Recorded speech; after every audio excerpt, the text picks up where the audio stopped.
Welcome to my channel, and whilst we're looking at my model railway, let me just move that.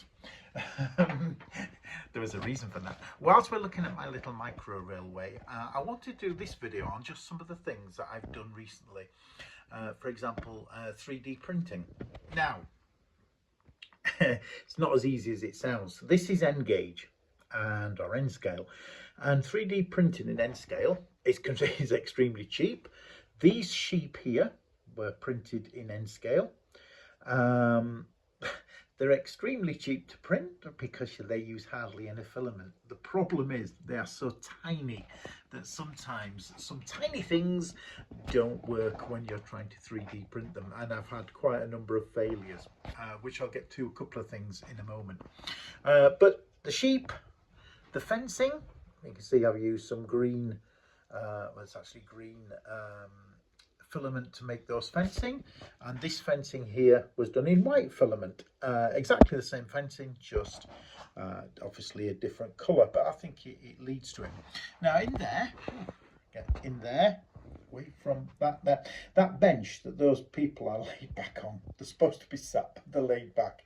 That bench is also 3D printed, and also over here we have a sort of picnic area, and that picnic table was 3D printed, as well as the bench and the little bench. I tried different ones. I downloaded a number of STL files with different benches, and because I want to see which ones worked. These are the ones that worked.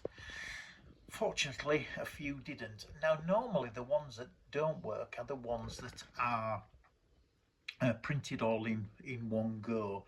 The ones that do seem to work, and particularly that one where the guy sat at that picnic table, is actually printed out in 4 pieces.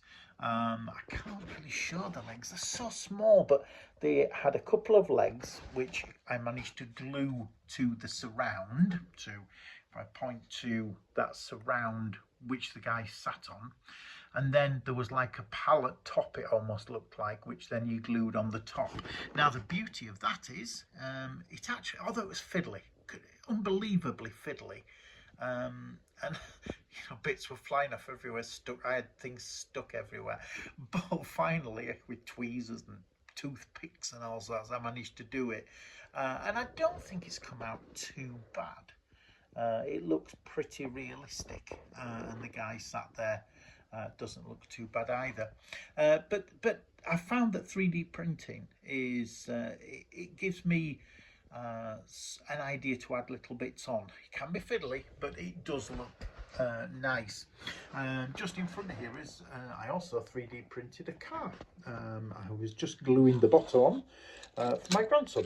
Very simple. Movable wheels, everything, just a great little car, because they love to get things 3D printed as well. So I just thought I'd look at this video and just look at some of the things that are 3D printed. I keep looking and want to try lots more, but for this layout, that's what I've managed to print and stick on. I also did some cows. I found some cows. I can't see them all, but I had blue filament in and I wanted to try them. So I actually ended up with blue cows, which I'm not sure there's a breed of blue cows, but anyway, it doesn't matter. What I haven't done is paint these, and I was thinking about painting them, just maybe trying to put some black paint on the heads and faces, sort of trying to show that, even for such a tiny scale, and you've got to remember that these are not even a centimetre across, so they are so small. But I think they're quite realistic, and obviously if you're looking from a fair distance on this layout, you can see the sheep, I think so, and you can see that they work. Now, just to cover, the people are not 3D printed. I actually got these from eBay. I think they come from China because they're so cheap, and to have them painted and look so realistic is quite amazing. So maybe one time I'll try and 3D print some figures, but at the moment so cheap to do. Anyway, that's it. Thank you very much for watching, and please subscribe if you'd like to see more videos. I want to sort of look at other things that I'm doing with the model railways and cover those. But thanks for watching, and hopefully see you soon.